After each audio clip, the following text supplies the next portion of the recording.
Ladies and gentlemen, boys and girls, welcome to the Bradbury Group, New Zealand's best weekly political argument, hosted by the militant, Marxist, anti-Santa, Martin Bradbury. The Bradbury Group is streamed live on Rover, Sky TV, YouTube and Facebook. Proudly sponsored by Aotearoa, journalism you can trust. Let the arguments begin.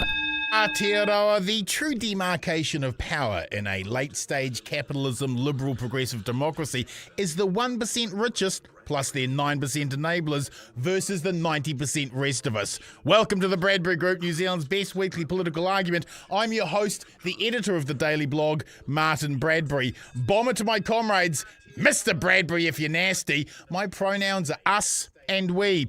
Coming up on this evening's Tāmaki Makaurau by-election pre-debate special, the political panel all-stars tonight are former Mana leader Hone Harawira, former New Zealand First Minister and National MP Tau Henare, Wātea's Press Gallery senior journalist Claudette Hauiti, and political commentator and broadcaster Matthew Tukaki. Tonight's 1-on-1 in 10 is Tāmaki Makaurau by-election candidate Hana Tamaki. Shout out to Kiwi Skirt and Chewy from BHN moderating tonight's YouTube page. Good evening to all the Bradbury Easters online watching right now. Your comments will appear on screen as we go. Shout out to our Wātea, Facebook, Rover and Sky TV whānau. And our Twitter panel this evening is Tim Selwyn and Jamie Daly, and they will be arguing online at Twitter, hashtag the Bradbury Group. Before all that, however, is this week's War on News. Brothers and sisters, this week it was once, twice, 3 times a David Seymour as ACT's leader managed to find 3 whole new ways to be a total prat. First, he ended last week claiming Chloe, being unjustly banned from Parliament for demanding accountability over Gaza, was, and I quote, peak theatrics.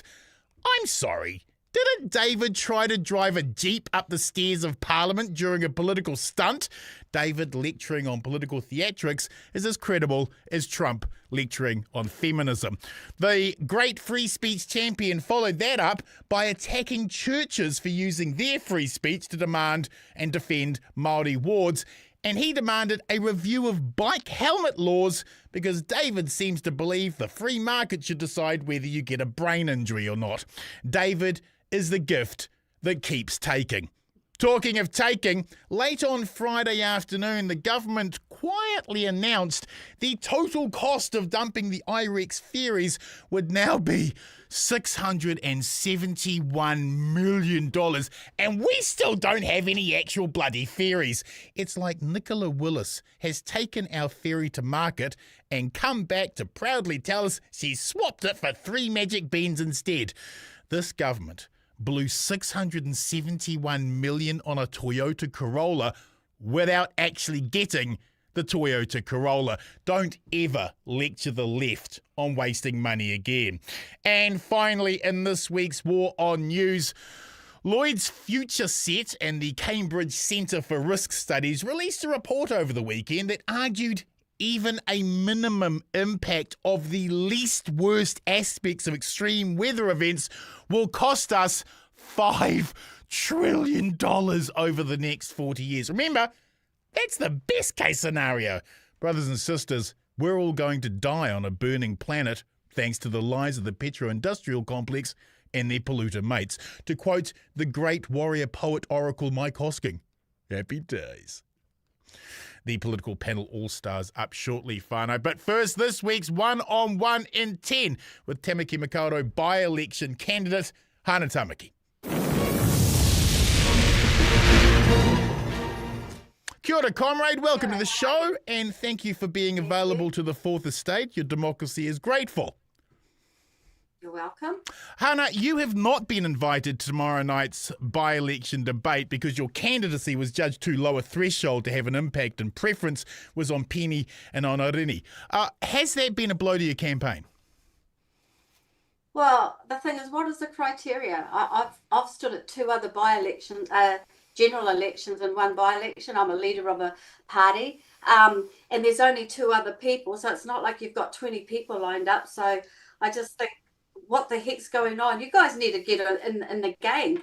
excluding somebody who is a leader of a party, and to be honest, registered party and audited party, I'll have you know. I think there's something wrong with the way that you guys are choosing to do that debate tomorrow night. Your husband, Bishop Brian Tāmaki, has called Never on mind my husband. We're not talking about him. We're talking about me and the by-election and what I'm standing for. So let's get rolling about what Hana Tamaki wants to do in Tāmaki. Indeed, but he has called on his followers to use force in ripping down the flags of other religions on the street. Isn't a prerequisite for engaging in the democratic process a total abandonment of violence and intimidation as a tactic? And hasn't his calls for street violence against other faiths? They were not our Indigenous flags. They are other flags, and I'm not talking about other things when we're talking about a by-election here, and we're talking about me wanting to stand and represent the people that aren't represented that I know. And I think too, people say to me, you don't speak the real. Well, I know that there are lots of people that don't speak the real, but it doesn't mean you don't have a heart and a passion for our people. So I'm not talking about my husband or anything else. Actually, he didn't even know I was doing this Zoom until about 20 minutes ago. So he sticks to his kaupapa and I'm sticking to mine. And I do not appreciate you straight away bringing that in and tarnishing me for what I'm wanting to do here in Tāmaki. I'm not saying Destiny Church are Christo-fascist brown shirts, but attacking other faiths on the street does make them look like brunette blouses, doesn't it? Can you honestly claim their appalling actions don't reflect upon you as a candidate? No, they don't. Because I'm standing for people, for everyday people, for urban Māori, and I'm going to stand up very strongly for the wahine, because I think that it's important that they have a voice, and there's nothing wrong with having a faith, whether we do things differently. Now, those flags that were ripped were not Catholic, Anglican, or any of those types of faith. They were foreign faiths. And so we're talking about what we can do in New Zealand. Now, straight away, you bring that in because you want to put me in a category of being, I don't know, whatever you want to do. But reality is, I'm here because I believe that I can help everyday people, families. I've worked 27 years here in Auckland, 40 years with people, and I don't think anyone can dispute the fact that I have a heart actually for the whānau. Okay, well, I mean, God willing, there will be a miracle at the ballot box on September the 6th, and let's say you win the election. What would Tāmaki Makaurau be like under Hana Tamaki? Well, I think for people that actually genuinely know me for who I am, there's an echo going, but I don't know where that's coming from. But know that I do have a heart for people. I'm very genuine. I can actually work with anybody. I think that working together is far more important than dividing people. And I even also believe that working with our Pacifica people is important, and Auckland is the largest Polynesian city in the world. So why wouldn't we include me working alongside our Pacifica people as well as our Māori people, our rangatahi? And I helped establish a school 20 years ago. I've helped set up 2 early childhood centres, a medical centre. Now, anybody that disputes the mahi that I do has actually got their head far up their own butts and not looking for reality. And the thing is, I've done these things voluntary. I work alongside other organisations, young youth groups. I'm encouraging young people to get out there and register to vote. Now, those are the sorts of things that you've got to do to help people understand that to have a voice, for the Māori to have a voice, is about including all sorts of different, whether you speak te reo, whether you're engrossed in your culture. I think the most important thing is that you do have a heart for actually people and wanting to help people. So that's my kaupapa, and I'm sticking to it. If you were the winner of the by-election, would librarians have anything to fear from Destiny Church members attacking their local library? No, librarians would not. It's when people want to go and influence young children. Now, here we go again. You're deliberately trying to cast me in a picture. But look, I can go to the library, I can go to the council building, I can go to the tax department, I can go to the bank, and no one feels threatened by me. So half the time I think you're just trying to throw a whole lot of ugliness up here, Martin. Be fair in your question. Are you going to talk to Penny like this? Are you going to talk to Irene like this? Well, or I don't think Penny or Irene have called for violence on the street, whereas your partner I've has. never called for violence Your on the partner street has, either. though, So but your partner has. No, I have not. If you were the winner of the by-election, would you ban any books in our libraries? Well, it all depends what sort of books you're talking about. If they're demonic books, well, yes, I may. But I don't know. I'd have to find out what sort of books. But I would not ban Māori language books or books that teach children the right ways of family or anything like that. So, no, I think that it's important that children do actually learn to read. I think that our language is important. If you were the winner, would the flags of other faiths be allowed in Auckland? Well, that's not up to me. That's what the councils decide, don't they? Well, I mean, sure, but as a representative of Tāmaki Makaurau. Here we go again, Martin. Get a grip and start asking me decent questions, things that will actually work. I'll tell you what I'd like to do. The first thing I'd like to do is move all those bike racks in Auckland where cars are getting damaged because they're running it. I don't even see any cyclists riding on those bike tracks. So that's the first thing I want done in Auckland is get rid of those things because you're taking up parking spaces, you're damaging cars, you're not working for the people. And look, around South Auckland, I don't see anybody riding a bicycle. So those things to me are far more important than what you're trying to talk to me about tonight. Well, I don't appreciate your questioning. Most people don't. If you were the winner, should the rainbow community of Auckland have anything to fear? No. Do you know what? I've got a gay sister, gay niece, gay nephew. They love me, and when there's battles going on, they always say, "Kia kaha, auntie, you'll be fine," because they know that I'm not a hater. Fine. And I think I'd love to see anybody that actually says, "I am." I'm talking about me, my whānau, who I love and love me. What would your why would they have anything to worry about? What would your top 3 things for Auckland Tāmaki Makaurau be if you were successful? Well, I think family, young people, employment, and getting an understanding where our young people are taught that to have dreams again, to have visions again, to have hope again is important. We used to say back in the 70s, "I can't wait till I get a job and I can buy a house." That sort of language is gone. That's the sort of thing that I like to inspire young. When I talk to young people, I go, it is possible. You've got to get a bit of education, you've got to start saving money, you've got to not get into debt, all those sorts of things which can work for a better future. Now, when you see governments now, do they ever put family policies? No, they don't. And because I work on the ground with people for 27, 40 years, I started when I was 18 years old working with people, and I'm going to be 45 this year, and I'm still doing the mahi, and I'm still encouraging people, and I'm still giving hope. So I'm not going to ever stop that, regardless of whether I win or do not. I will continue to do the mahi. I will continue to be passionate. I've done it all this time, and a by-election is not going to stop me from carrying on doing the mahi, whether I do it or not. And I always say, this is what I say as a person of faith. God owes me nothing, but I owe him everything. And it's my responsibility to put my best foot forward, to speak up for those people that aren't heard, and to continue to do the mahi regardless. So that's how I honestly feel. I didn't win the other 2 general elections, but did I stop doing the mahi? No. And I'm not there for a personality. I'm not there to get known. Actually, probably more people know me than I know them. So I'm going to just continue to be passionate.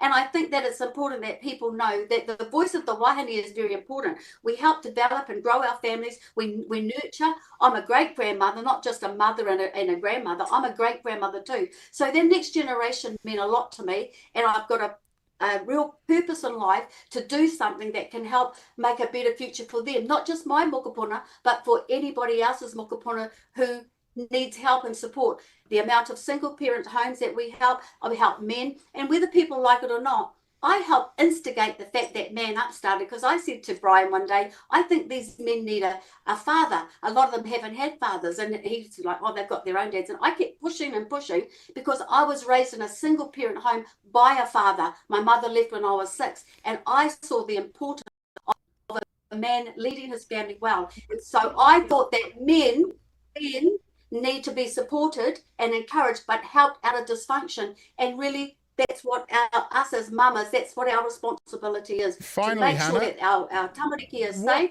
and that they feel that there's a place for them. what would you winning the Tāmaki Makaurau by-election mean to the rest of New Zealand? Would Kiwis see it as a moment of celebration and rejoicing of a new way of doing politics, or would they see it as the prequel to The Handmaid's Tale?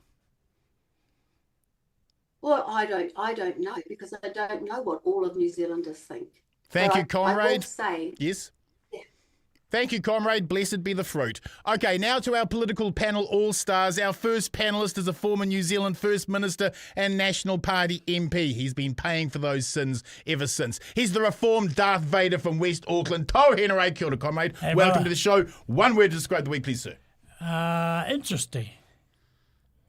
You just said one word. Yeah, I did. It's my fault. Our next panellist is a former National Party MP and the current Press Gallery senior reporter for Wātea, the mightiest of the mighty, the indomitable Claudette Hauiti. Kia ora, comrade. Welcome to the show. One word to describe the week, please, ma'am. Really exciting. Oh, that's true. One Exciting. word. Exciting. Our next panellist hails from the mighty north. He likes his flagpoles honey-heckied and his panthers black. The former leader of the Mana Party and high-ranking Māori Jedi, Hana Harawira. Kia ora, comrade. Welcome to the show.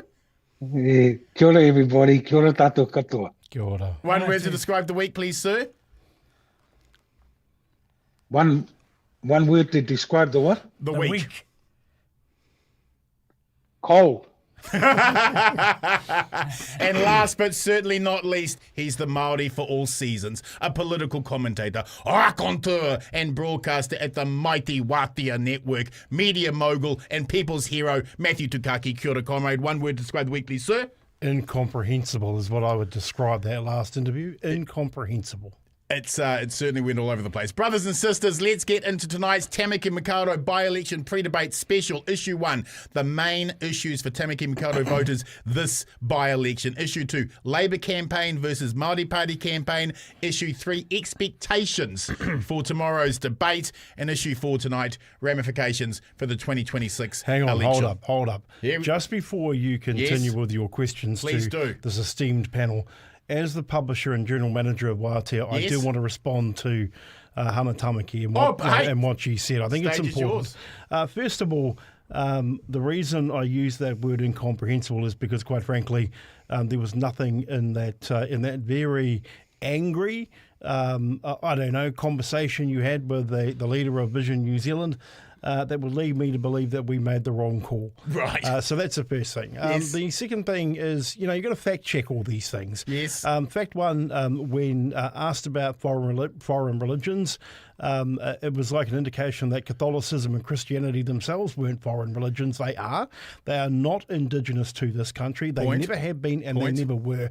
And quite frankly, those two institutions have done a lot to harm Māori and a lot to harm many New Zealanders. That's the first thing. The second thing I would also say is this narrative that Hana is trying to detach herself from her husband and the Destiny Church. There were times in that interview with her where she kept on coming back to referencing elements of the Destiny Church, the Man Up program, legacy, and to me. So you cannot detach what happened. And also, I feel very uncomfortable personally, as a very proud Māori male, as a very proud person, to listen to somebody who would probably end up banning books in libraries. Well, she didn't say that she wasn't. She said, well, there might be a list. There probably will be a list. And quite frankly, they are not the values of the vast majority of New Zealanders, let alone Māori. And just in terms of the Wātea decision, it was a very simple one. Yep. It's a formula that's been used many times before. Yep. Her party did not meet the threshold of gaining entry into Parliament in the last several elections, Yes. so that just didn't happen. Yes. Her candidacy in the last election in 2023 Yes. didn't amount to a huge number That's of right. votes. And so on balance, it was my view that we would still provide her with a voice, which she has had a voice on Wātea through Dale Husband Yes, that's and right. The Breakfast Show. But to suggest that somehow any blind Freddy would think that the decision was somehow up to skullduggery, no, it's not. But the other thing I want to say, again, from a very personal perspective, and this would be my message to to Māori and to New Zealanders more generally. What we do not do is prey on the vulnerable and foist our beliefs, whether Christianity or not, onto everybody else. In such a way that it risks violence and hatred against who. I mean, you know, and stop with the bullshit. Oh, you know, my cousin's friend's mother's gay, and I know somebody else that's gay. You know, I've heard that from those two before. Cut it out. Get on. Let's begin with tonight with the issues that are most impacting Tāmaki Makaurau voters this by-election. Auckland Chamber of Commerce Chief Māori, Simon Bridges, says urgent government action is needed to save Auckland's struggling economy. Auckland's unemployment rate is 6.1%, but Māori unemployment is 11.5%. Homelessness is exploding, infrastructure is groaning, and hundreds of thousands need food banks monthly. Tāmaki Makaurau is the largest urban Māori centre in the entire country. Their needs and issues are unique. What are they wanting this by-election? Tau, what do you believe are the issues most important to whānau in Tāmaki Makaurau right now? Oh, I think you can put a ring around cost of living, and which includes homelessness, housing, food, medical stuff. You've seen the price of medicine these days. And so actually, Simon Bridges is right.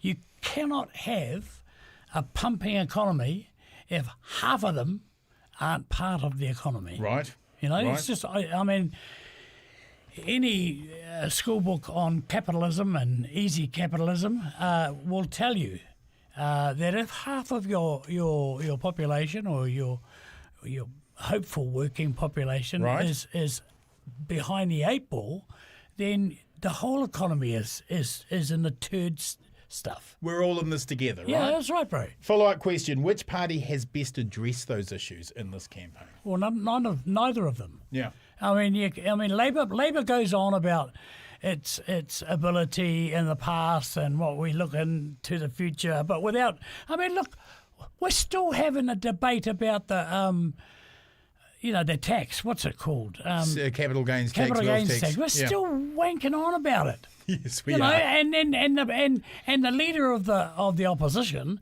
is up on a stage dancing his heart out Bless. with the Prime Minister. Yeah, I know.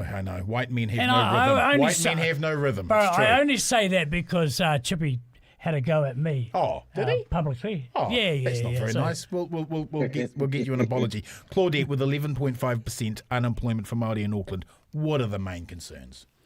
Oh, cost of living, and everything. I agree with everything that Tau has said. We can't address. It's all to do with poverty, cost of living, where's the employment, the cutting of the trades training, the cutting of the infrastructure jobs. We've still got our rangatahi in those trade training schemes who are coming out to nothing. Right. So, and in Auckland, everything is exacerbated because of the population that we have here. Now, we've got coming into our fourth generation of whānau here in Tāmaki Makaurau who are experiencing unemployment. And then we've got the MSD, the working for that whole, I've forgotten what it's called, that benefit. Job seeker benefit. When you are seeking jobs and there are no jobs and then there are no wraparound services to be able to get our rangatahi into those positions. So definitely the cost of living is the most critical area, and then of course it segues onto housing, employment, education. Which campaign Health. do you think is answering those? Māori None of or the- Labour? Well, I think that the innovative policies that you have of the Green Party, Yes. coupled with Te Pāti Māori, Yes. there can be some action, Some hope. some hope of Yep. innovation and Yep. positive policies. But our issue is here with Labour. They tweak around the edges. They are just as neoliberal as National. Honey, 75% of those in Tāmaki Makaurau don't own their own home. How does that impact voters? Oh, where I live, probably the same up here. Yeah. Engari, hei timatangi ai taku kōrero me mihi tuatahi kia hena, e tuana ki roto Tāmaki Makaurau. Mene e whakai ana, kore koe whakai ana, kei aia te kaha kia tū.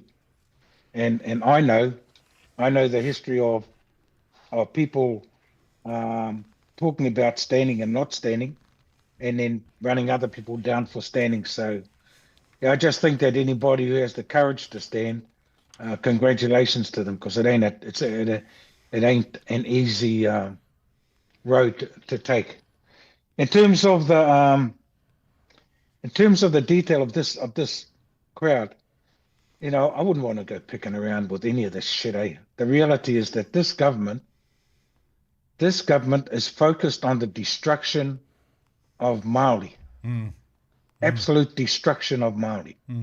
Māori families, Māori language, Māori kaupapa, Māori economic development, Māori environmental policies, Māori anything. You know, like you can travel the whole world and feel proud of being Māori because everybody wants to see it, because it represents something of this country. You come back here, you've got your Minister of Education trying to take Māori words out of the book. You've got you've got the leader of New Zealand First wanting to take the name out of the passport. You've got the leader of ACT trying to take Māori out of the bloody treaty, and you've got the Prime Minister sitting in the background going clap, clap, clap to all of it. So I don't think it's an issue about focusing on just one or two things. Understand this. This isn't a general election. This is a by-election for a Māori seat.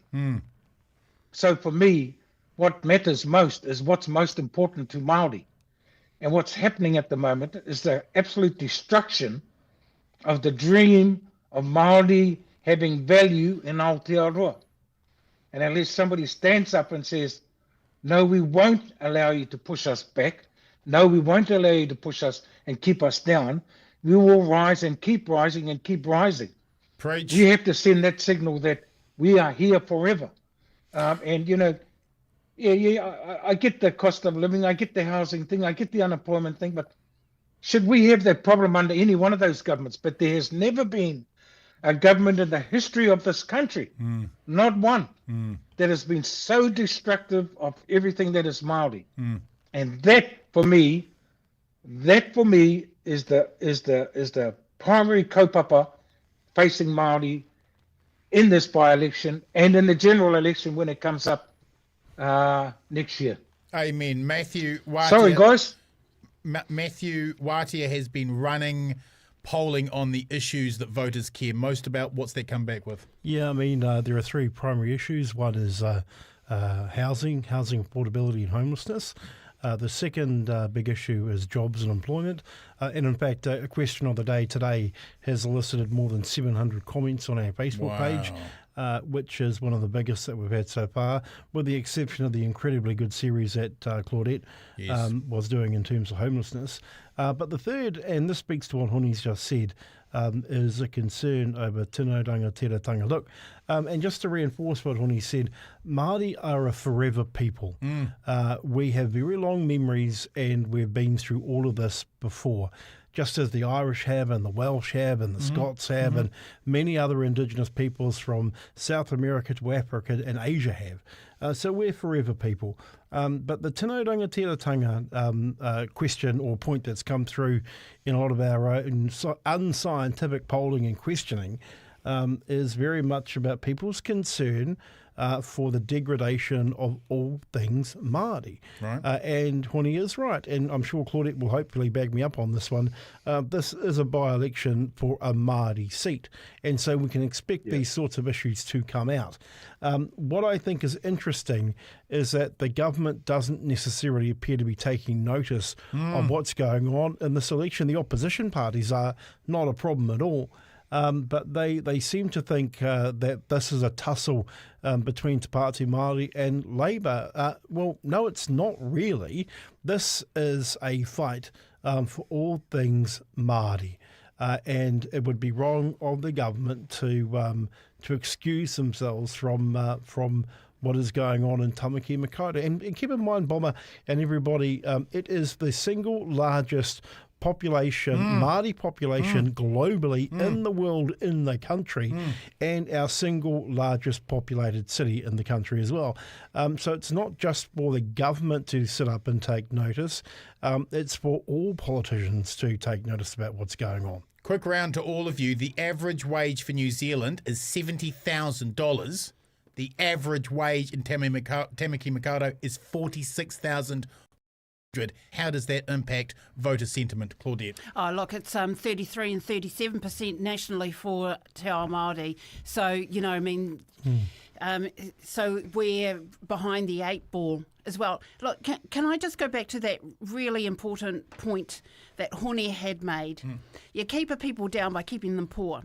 So you're fighting for your life and you're keeping them down. Part of the colonisation and the part of the genocide is keep them poor, keep them unemployed, keep them uneducated, and then you can strip away all their cultural identity. Right. And so we are trying to drive up our economic base so that we can reclaim our identity and our te reo. Can I also make this point? Not one of the social service providers, except for Māori, when they measure the household benefits or the household priorities, have language and culture in those surveys. The Salvation Army doesn't. Child Poverty Action doesn't measure language e tikanga. And so that does us a disservice as well too, because the most important thing is our reo, which does go to the knuckle of our culture. So didn't answer your question, can't remember what it was, but... I love the journey. Po, $70,000 average wage, 46,000 in Tāmaki Makaurau. How much does that shape the political stage? Oh, it shapes it a lot. But, bro, there's a couple of tricks we are missing. And the brothers and sisters, what they have said is absolutely 100% right. But I'm more about this by-election and how important it is to Māori, how important it is for the Māori Party, and how extremely important it is for my cousin. Yes. And why I say that is because if Penny loses, then he goes backwards in the party and in his personal quest. If the Māori Party loses, then they lose momentum. And most probably to Labour, because no one else is going to win it. So there's only two parties that can win it. Two people can win it. So that's why it's so important to make sure you're on the roll and make sure you get out and make an informed decision. And there's a debate tomorrow. Not that elections are won and lost on debates. I think most of us who are eligible to vote have already sussed out who they're going to vote for. That's the beauty of a by-election. I feel sorry for whoever wins because they're going to have to do it in under 12 months' time again. Hone, what do you think of that disparity in terms of where the average wage for New Zealanders are and where it is for Tāmaki Makaurau? Yeah, I think what Claudette was saying is real meaning. You keep people poor, and they struggle with life. And if you're struggling with life, you don't have time to consider your best options. You don't, healthy people make healthy choices about their future. People who are poor and are at home struggling to decide, whether to spend what little money they have on a little bit more kai, or on the Powerball, or on getting the tyre change so you don't get a ticket, all that kind of carry on. They're constantly struggling in that space, and our job within the Māori election environment should be to try to lift our people's sight, lift their visions to a higher standard, not just for everybody else, but for themselves. You know, lift their vision for what's important for themselves going forward. And the more we do that, the more we give them the opportunity to actually start to make major decisions. Because we don't just want them coming out every 3 years and voting for the Māori Party. We want them to start to challenge themselves about the decisions they're making at home. I mean, crack is so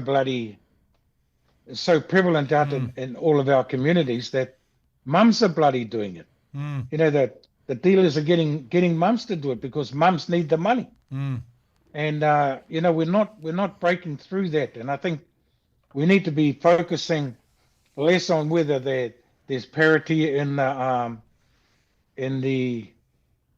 pay packet right now, and more about giving a sense of a vision that is achievable for Māori people in a Māori by-election. And the way to do that is not just to focus on the little things, but to lift people's vision for what they themselves can be in the days and the weeks and the months and the years going ahead, and what the possibilities could be for their children and their mokopuna. Comrades, we need yeah. Comrades, we need to move on to issue 2 tonight, and that is a comparison of the Labour Party's very traditional campaign versus the Māori Party's social media campaign. Which one is successful will have enormous ramifications on future campaigns. Claudette, 70% of Māori are under the age of 40. The Māori Party has created a unique social media community. Can they replicate the success they had with the Treaty Principles referendum in this by-election with their social media first campaign? Look, absolutely, I think they can, and I think they are. And, you know, and this is a lot more contained. So Orini is out and about in areas where you don't get the larger parties. Right. She's at Wānanga, she's with women's groups, she's with single mama, she's with health groups, she's with those in those communities where nobody had ever targeted before. But she's going there because that is her. Yes. You know, she is a tauira, she is a mama, she is, you know, he wahine. She is in and amongst that toitu te tiriti tauira lot, that student lot, and amongst Auckland University, AUT. So the larger parties, they don't go to those areas. They go to what's termed their low-hanging fruit, and they do that door-knocking thing, which has always benefited them. They go to those that are most supportive. But these are your voters that can change the landscape. Because Penny goes to a lot of those places as well. Well, you know, funny you should say that, because I did some vox pops with rangatahi and found a rangatahi from Helwick who volunteers at St. Vinny's, and says that he is going to be voting for Penny Henare, because Penny shows up to St. Vinny's once a month and volunteers, just stands in the line, does his business. See? And then he gets a plate of kai, like every other volunteer, goes away, comes back the next month with his plate, and stands back in the line. Isn't it cool? Honey, you have run and won a by-election. What does it take? It takes courage. It took courage for me, I have to say, because when I ran in a by-election, I walked away from the first Māori party ever to get into Parliament. I walked away from that, and then I stood again as a new party, mana, and I was up against not just my mates from the Māori Party, but also the Labour Party in the by-election, when the Labour Party generally has all weapons to throw at a by-election. They don't have to spread them around the country. They can focus on one electorate, and so it's really, really difficult. So you just have to be very focused and very clear about what it is that you want to achieve, and go hard to do it. Matthew, Labour's traditional campaign relies on a large machine with posters and advertising and pennies everywhere. Is that machine working, and can it continue to work in a social media age? I think it's wrong to assume that it's an either or. Okay. I think it's a diversity of approach, if you like. I mean, if I have a look at both the main campaigns, both Labour and Te Pāti Māori, they're both playing out online. They're both playing out on socials. One of them obviously has a bigger party machine than the other one.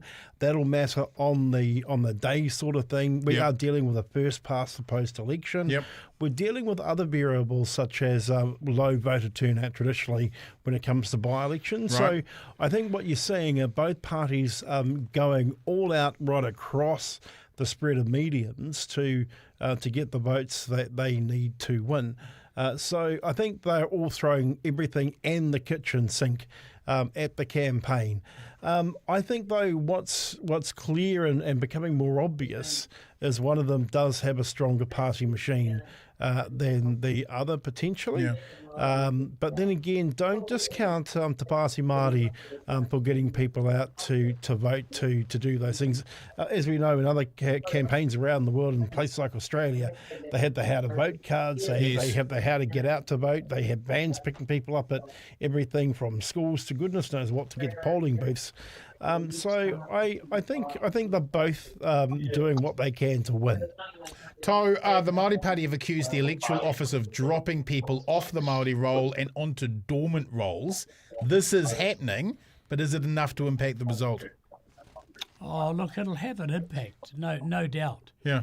And while we're on that, hell, that's a real gerrymandering of the system to basically get the result that you want. Yeah. You know, and there's not a lot of hue and cry from the mainstream media. No. Nobody is fronting up to the media. I'm actually quite appalled at the coverage of the whole by-election. Yeah. By the mainstream media. It's pretty pathetic. Just on Toe's point, it's shit. Where the government have a role in this by-election campaign, in particular the minister responsible for the New Zealand Electoral Commission, is to call the behaviour out of the commission. There is something fishy here. There is something not right. Right. It is the role and the job of the government of the day to make sure that it is inquired upon, investigated upon, and if it's not, then we need to ask ourselves the question why. Yeah. And this would not happen if we had an independent commission against corruption in this country, and that should extend to the New Zealand Electoral Commission, because by a hook or by a crook, they have some answers, some questions to answer. Look, bro, I suppose it harks back to what you said. If I'm a voter in the Tāmaki Makaurau electorate, what am I going to get out of it? What am I going to get as a voter? Am I going to get the same old shit from Labour? Am I going to get the same old shit from the Māori Party? Or what are we going to get? Are we going to get a boost in our economy, in our income, in our ability to get a house? No. What we are, I like what Hone said. Yeah. What we are going to do is get ready for the bigger fight. That's going to happen in about 18 months' time. Well, if that's the case, then the bigger fight needs to have the Te Pāti Māori in this time round, because they need the numbers. So they need a stronger left bloc, and that means then that if that's what we want, then the voters will have to come out and vote for Te Pāti Māori candidate to get in that stronger bloc. If you're going to vote for the Labour candidate, if you're going to vote for Penny, you're actually going to get more of the same of Labour. And you're not going to get any guarantee that it will be different. Okay, so where's your Māori Party card? I know, because that's what I hear, and I know that that's part of your job at Wātea is to hustle for the boss. You know, that's okay. But no, the boss. No, my You got a different boss. My boss My former boss. No, Which one is Matt it? Tukaki Yeah, my votes national. Hey, hang on, you. I'll always put New Zealand first. Because it goes back to the told policies, Winston. right? It goes back to the policies, right? Yeah. If you want innovative policies, you're going to have to bring in the Green Party and Te Pāti Māori, because you're going to get the The same Green Party? Yeah, you're going to have to get the Green Party. Now look at their hoki whenua mai. If you want that, then you're not going to get that with Labour, and you're certainly not going to get it with National. You're going to get twinkering around the edges of the Turi Whenua Act, as an example, which you well know.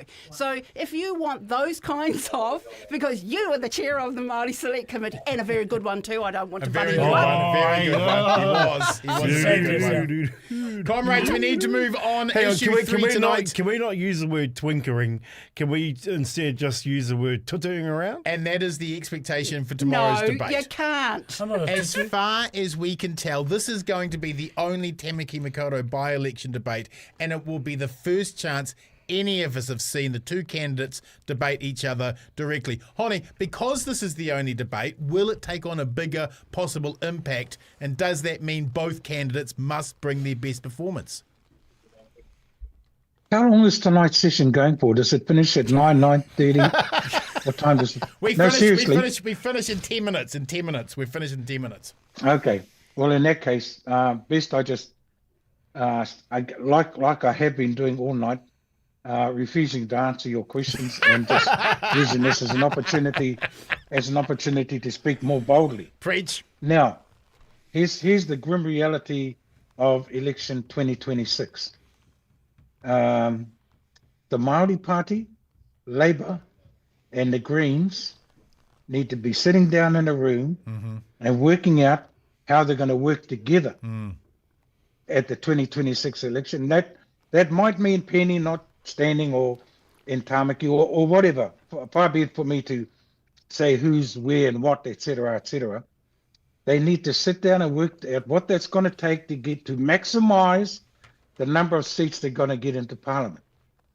Because if they don't do that, if they don't work together, they'll be living in opposition for another 3 years. It's as simple as that. Yeah.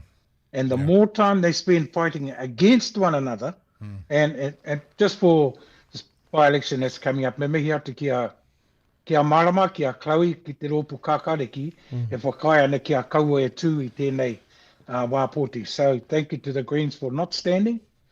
I wish that Labour had relented on the command and control theory that they've always operated under, which is that we know what's best for Māori, so therefore we stand in every seat. You know, they've got to start thinking more strategically. They want Chippy to be the leader of the next government. The only way it can happen is if they do that deal with the Greens and they do that deal with the Māori Party. Because if they don't, all three of them are going to be back in opposition. Work together, give yourselves the opportunity to possibly govern the country next year. And that takes long-term strategic planning. It means some people are going to have to stand back and say, well, bugger, I thought I could have da-ra. So, like, I mean, ko pēni, he whanaunga tata ki au. You know, if I was voting on whanaunga, it'd be pēni all day, every day. And me mihi au kia pēni, me ona tūpuna katoa, ona kāwai rangatira mai ona tātai, me tōna tū, hei kai kōrero mo te tai Tokerau. Penny's a greater speaker from tai Tokerau. And, you know, we've travelled to the Kingitanga and to other hui. I've seen him speak at Waitangi, and he's a spectacularly good speaker when he's focused on just being a Māori from tai Tokerau. You know, so I say all of that nice things about my brother Penny, but, you know, I have to say, I sincerely hope the people of Tāmaki give their vote to Oreni simply to maintain that station that the Māori Party has as they move forward towards 2026. There's an understanding that we can hold this, and if we work with the others, we can be part of a government in 2026. So my whole view is not worry about taking shots at one another and saying my policy is better than yours, and start understanding that strategically there's either the three of them at the table you know what the one policy they should have? I'll tell you what the one policy they should have. All three parties going into election 2026, and it's this: we will repeal everything that this racist piece of shit government has initiated in our first 100 days. Completely agree. If they did that, they'd get votes from all over the place. But yeah, anyway. Matthew, sorry about that, but I thought I'd squeeze my little bit of squeeze away. You squeeze. You've that. earned it. You can say anything you like. Matthew, you will be hosting the pre-debate and post-debate panels for tomorrow's by-election debate. How much interest online have you seen? Thousands of people are interested in watching what's going on. Look, just to be clear here, Māori, we're not a single homogenous voting group, all right? Of course. Some vote New Zealand first, like my mate here. Yes. Or maybe national on the odd occasion. It depends on which way the wind is blowing. I mean, Claudette was a former national member of Parliament, for goodness sake. For his Best thing National ever did. Best thing National ever did. And so when Huni says, Matt's a National Party voter, I'm not the MP, these two were. But they clown fest. Votes, by the way. Anyway, Yes, we were. Yes, we were I'll always MPs. put New Zealand first. My point is that we're not a single homogenous voting group. So we have different beliefs and different reasons for doing different things. And that's great. But I mean, Honi is absolutely right. I mean, if you want the real game in town is next year. And if you want to change the government and have some of these ridiculous policies reversed, whether it be 1, 2, 3 or all of them, then you're going to have to vote strategically next year. To, what does winning look like tomorrow for Penny or Orani? What does it look like? Oh, look, I always said that I'd never be disparaging to my cousin. Do it. What Hone says is absolutely right. Yeah. If you're looking at it in a strategic manner. But that corridor should have happened months and months and months ago. There's no way you can have a corridor, that corridor a couple of weeks out from the by-election. I mean, for goodness sake, we all knew that we should have put Penny in cotton wool until next year. Yep. Looked after him, make sure he got a proper list place. Off his mate Chippy and Willie and everybody else is trying to call over the top of him. But we also should have said to Orini and to the Māori Party, here's your go. This is yours if you want it. Claudette, Dale, husband, is one of the great broadcasters. How's he going to handle tomorrow night's debate? Oh, with flair and with panache and with humour, and he's going to ensure that the crowd that's coming will be participants in this as well. He's going to ask the crowd partai. He's going to take some of my really hard questions and he's going to Daleise them and turn them into a really good embracive kind of atmosphere. Can I just be slightly different from everybody else? Go on. You got 30 seconds. Go on then. You're not going to be blue, are you? I think that Penny or Labour and it's Penny should be standing because 10,000 Māori voted for him. Right. And if he did not stand, then what happens to those 10,000 Māori people who voted for him and voted for the party? The party and Penny would have let them down. 10,000 people. Right. So you cannot turn your back on that. As strategic as it might have been politically, those whānau, those people out there did not care. They don't care. They want him and they want the party and he should stand. Comrades, we need to wrap the show with a final word. Toh, your final word this week is? Hakite. Fantastic. Hone, your final word this evening? Miki atu ki taku whanaunga Penny and kia kahara Odin. Claudette, your final word? Come on, whānau, let's get out and vote. Let's have fun and go out and vote. Matthew, your final word this week? Nuts. Thank you. Hang on, let me quickly explain what I mean by nuts. I mean, it's nuts that we're arguing or tossing the point about a by-election when the real game in town is what the government is doing to Māori, and that should be the only point that should be made repeatedly and repeatedly and whatever the hell. And I just want to say shenanigans. because that should be in the dictionary. Comrades, to my final word, tune into Wātea's Facebook page tomorrow night from 7 p.m. when Matthew Tukaki will host a pre-debate panel leading into the exclusive live from Wātea Marae debate hosted by Wātea's own Dale Husband with Labour's Penny and Māori Party's Orani in the only Tāmaki Makaurau by-election debate, and stick around afterwards for the post-debate review. Remember, it's your democracy. You make the choice. In solidarity, the revolution continues. Ka pai, Aotearoa. The Bradbury Group, New Zealand's best weekly political argument. The Bradbury Group is an independent podcast through the Rover Network, sponsored by Wātea News. After the